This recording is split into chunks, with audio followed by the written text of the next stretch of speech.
জিজ্ঞাসা করতে উসমান রে, কেন রে তুমি কবরে দেখলে এত বেশি কান্নাকাটি করো? অনেক আমার নবীজি রহমাতুল্লিল আলামিন বলেছেন, সাহাবীরা রে তোমরা বেশি বেশি কবর জিয়ারত করো।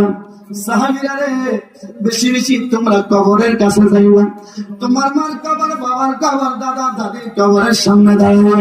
কি জানি কবরের কাছে বেশি বেশি গেলে তোমার কবরের কথা স্মরণ হবে।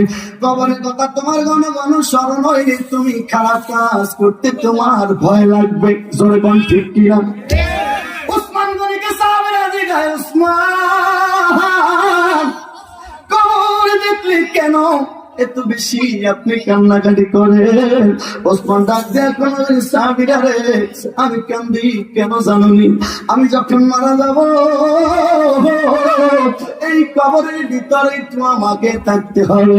অনেক কোটি কোটি বছর, হাজার হাজার বছর, মিলিয়ন ট্রিলিয়ন বছর এই কবরের ভিতরে থাকবো। না জানি রে কবর আমার সাথে কেমন আচরণ করে, না জানি রে কবর আমার সাথে কেমন ব্যবহার করে।